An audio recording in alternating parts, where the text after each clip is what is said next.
Hello, squatters. We're back with another one. Welcome back to Squatter Camp Podcast.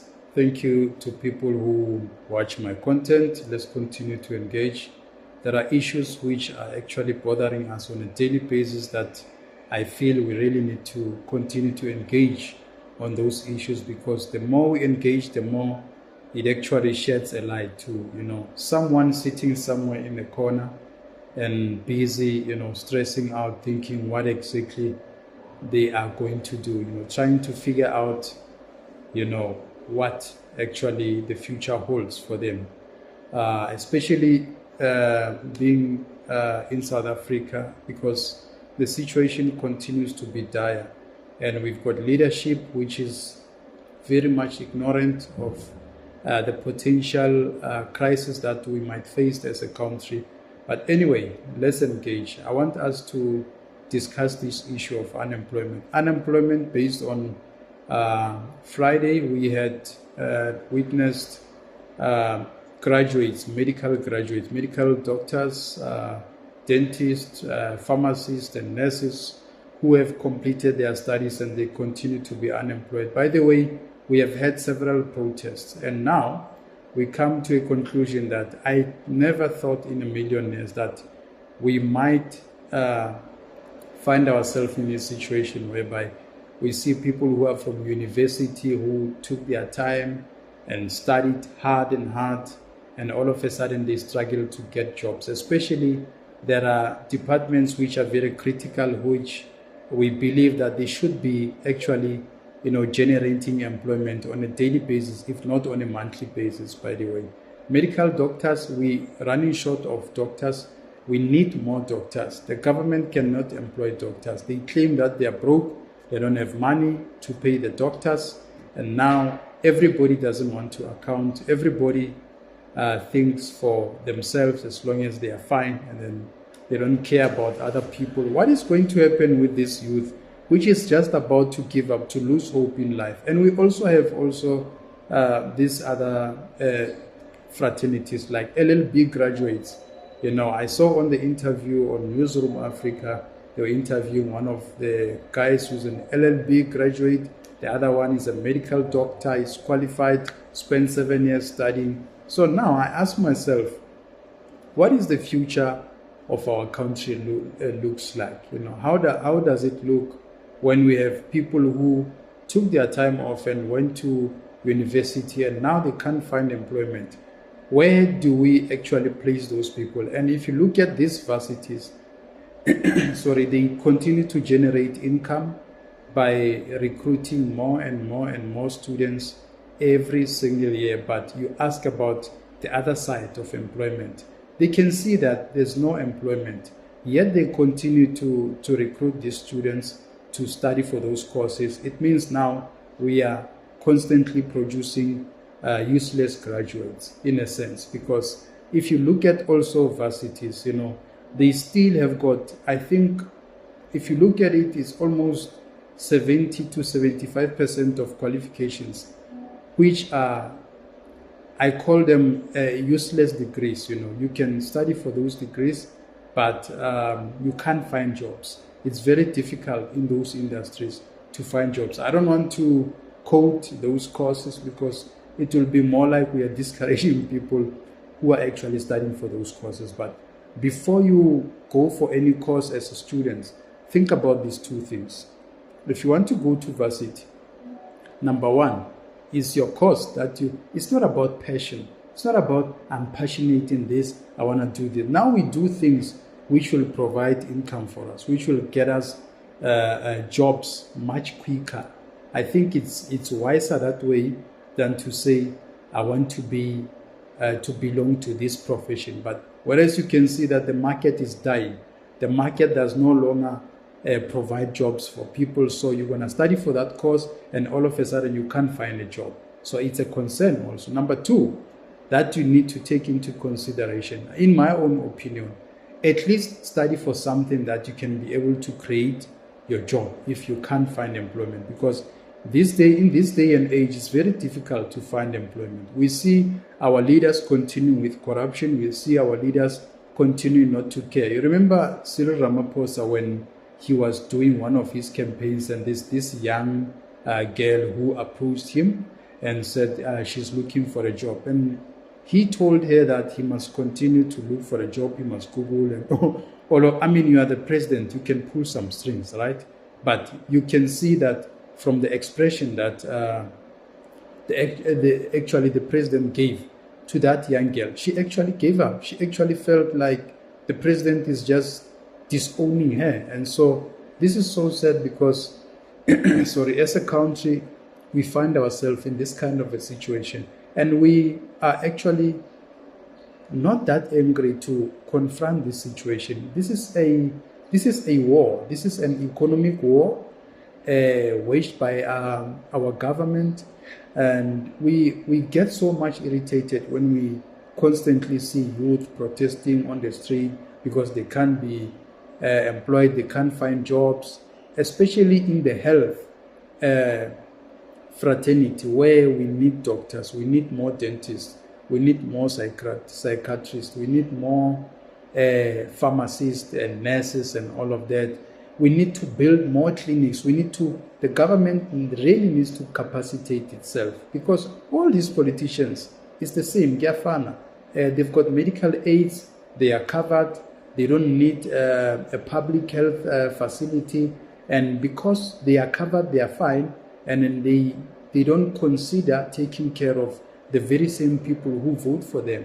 Because if now you are a politician and you've got a medical aid and you don't even build a clinic, it sends a message that you don't care about the people who vote for you so that you can have those medical aids. For people to vote for you to be in parliament is for you to represent them, not for you to have medical aid and all of a sudden you don't stay in townships, you're staying somewhere in the northern suburbs and then you are fine, and you've got your family there, and then you live for free, you don't buy electricity, you don't buy water, you stay in a state house, or the state is paying for all the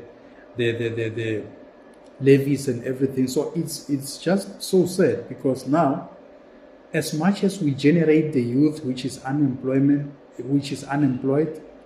and it is ballooning, and every year we've got graduates who are coming to become part of the group which is unemployed, then it means now this young generation, they are slowly becoming angry, they are slowly becoming hopeless. We are going to witness some sort of a revolution, an economic revolution, because in a sense that as much as they cannot be employed, what then should they do? I would advise a young person that do a course that will actually enable you to be able to create your own job. People are doing many things. Even on YouTube, you can have your YouTube channel, you can do other things, but here's the problem. You don't have data. You don't have data, and you know, you're broke, you are unemployed, and the situation is dire. So data is expensive, and the government doesn't provide any kind of assistance. And you know, as much as they say they provide free internet on the parks and everything, parks are not safe these days. You go take your iPhone, you sit there, you do your own things, and the criminals come and rob you. So I think this should be looked at holistically. What actually can they do? Because if the government is really serious with empowering the youth, they should be doing something. They should be helping the youth, especially the youth who wants to start their own businesses, the SMEs, the small and medium enterprises and all of that. So they should be helping them. I don't know, because now maybe we might have a little bit of a shift of the National Youth Development Agency, maybe having new board directors. Maybe things will change. We saw when Sikhle was interviewing this other guy who was having matric and who was a senior researcher for 5 years with only matric. That's the corruption that really takes our country 10 steps backward. But it's so sad, and I never thought in a million years, like I said, that I will see qualified medical doctors and law graduates protesting for jobs. We used to think at least general workers were the ones who could protest, who could do this, because they were regarded as antagonists and people who just want to cause chaos, anarchists and all of that. But if we see medical doctors, people who are graduate going to the street, it means there's hunger inside the house. And another thing is that what frustrates you is that all the years that you took studying for a course that you were hoping that at least you'll be employed so you can help the community. You know, some people do go and do nursing courses just to help the community to, you know, they want to connect with their careers and also the calling at the same time, that this person loves helping people, healing people, so he studied or she studied nursing so that he or she can help people. So it's so sad, man. It is demoralizing when you see young people going to the street asking from the Treasury General that they need jobs. I mean, it shouldn't be. It's a government's obligation to hire people. They should be hiring people. They should be creating a conducive environment for people to be able to, you know, South Africans, they are not looking for, you know, they don't want to be politicians. They don't want to be in parliament. They don't want to do all that nonsense. They just need jobs so they can carry on with their lives. They can provide for their families, and that's it. And you as a politician, it should knock you that, you know, we are creating sort of an angry society. We are creating a sort of despondent youth who have that sense of hopelessness that they will never find jobs. They will never, you know, change their lives. And now dreams are shattered, and then we've got a government which continues like it's business as usual. I don't know. It's worrisome, squatters, because these issues, if we don't talk about them now, those are ticking time bomb issues that at a later stage we might see a revolution of some sort. Because people, they will beg, and they will get tired, and they will end up doing what they think it's right for them. I don't know. Let's keep engaging about this unemployment. Where are we going as a country with this unemployment? The high rate of unemployment, and it's going up. It's actually deteriorating. It's skyrocketing, and it doesn't look like it's gonna stop now. It's traveling at a very high speed upwards. So it's so sad that have we become that society that becomes failures. We fail in everything. As black people, we said we want to govern, we said we want to be in charge. Then we continue to fail in everything that we do. What should happen now? I don't know, squatters.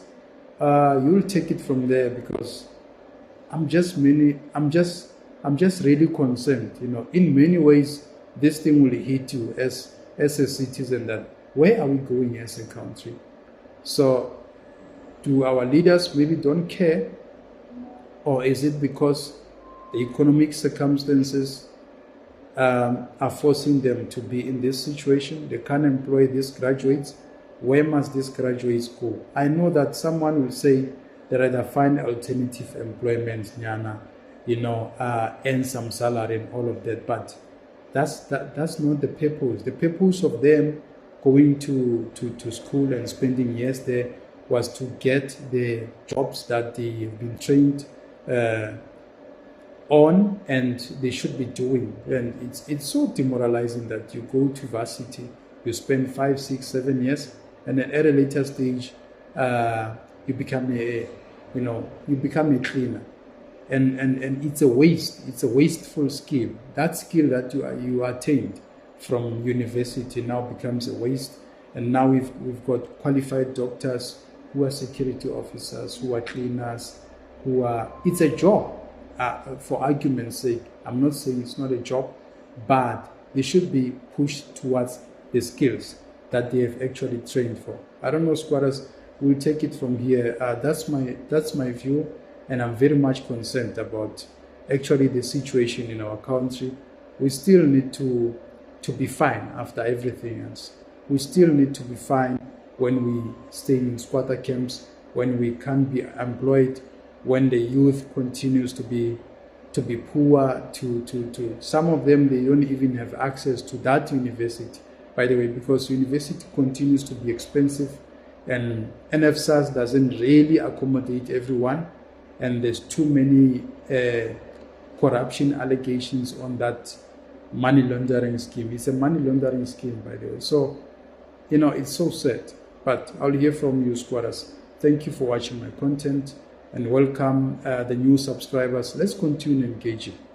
Maybe somehow something will change. But if it means we have to go back to the streets, we are ready. We can go. But for real issues, not for minor issues. For real issues, we need a regime change.